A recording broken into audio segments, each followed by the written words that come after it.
सुना है किसी लड़की ने अपने मरे हुए आशिक के साथ शादी की है। एक भाई कमेंट में कहते हैं भाई उस महाराष्ट्र वाली लड़की के लिए भी कुछ बोल दो। तुम्हें पता होगा मैं अपने एक भाई की लव मैरिज में शामिल था। भाई ने अपनी मोहब्बत से शादी की है और जब वो छुप छुप कर मिलने वाली मोहब्बत अपने घर में दुल्हन बनकर आती है तो खुशी इतनी होती है कि मानो उसने अपनी पूरी दुनिया जीत ली हो, अपना सब कुछ पा लिया हो। और दूसरी तरफ एक लड़की की जिंदगी उजाड़ दी।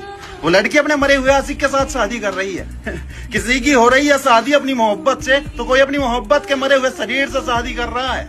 सुना है अलग कास्ट होने की वजह से मार दिया उस लड़की के आशिक को। लगता है हमारा समाज कुछ ज्यादा ही इज्जतदार बन रहा है। जरा गौर फरमाइएगा और शेयर कर देना भाई।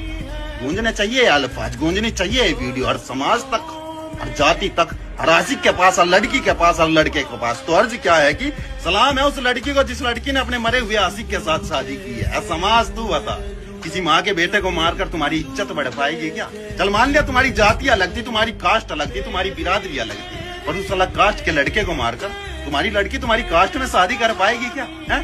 अब कर लिया शादी उसने उसी मरे हुए शरीर से, अब तुम ये इज्जत कैसे बचाओगे? बिछड़ाकर एक मोहब्बत को या मारकर किसी माँ के बेटे को? क्या तुम इसे समाज की इज्जत बताओगे? अरे जब तुम्हें इतनी फिक्र होती है अपनी इज्जत की तो अपने घर की बेटियों को अपने घर के दरवाजे से बाहर निकलने क्यों देते हो?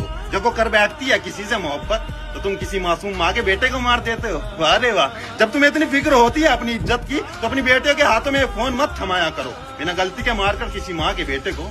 समाज में ऐसी इज्जत मत बढ़ाया करो। और कहाँ का समाज, कौन सा समाज, कौन सी जाति, कहाँ की जाति? जरा अपने गिरवान में जाकर देखना कौन कितना दूध का धुला बैठा है यहाँ पर। अगर उस लड़की ने अलग कास्ट में मोहब्बत कर ली तो उस अलग कास्ट के लड़के को ही मार दिया। जब तुम होटलों में अलग अलग कास्ट की लड़कियों को लेकर जाते हो तब कहाँ जाती है तुम्हारी ये इज्जत? जब तुम मोहब्बत के नाम पर सिर्फ जिस्म को नोचते हो तब कहाँ जाती है तुम्हारी ये इज्जत? जब किसी के घर की औरत घर के मसलों को लेकर कोर्ट कचहरी के चक्कर कटवाती है तब कहाँ जाती है तुम्हारी ये इज्जत? जब किसी के घर की औरत तलाक देकर जाती है, ऊपर से रकम भी लेकर जाती है, तब कहाँ जाता है तुम्हारा ये समाज? और सुनो, जब तलाक होने के बाद तुम दूसरी शादी करते हो और दूसरी शादी किसी भी जाति की औरत के साथ करने के लिए तैयार रहते हो तब कहाँ जाती है तुम्हारी ये इज्जत? अरे हट, बने बैठे हैं इज्जत के ठेकेदार। जब जाते हो तुम होटलों में तब तुम्हें इज्जत याद नहीं आती? क्यों नोचते हो फिर अलग अलग कास्ट की लड़कियों के जिस्म? वहाँ कास्ट भूल जाते हो या इस हवस की खोपड़ी में बात नहीं आती?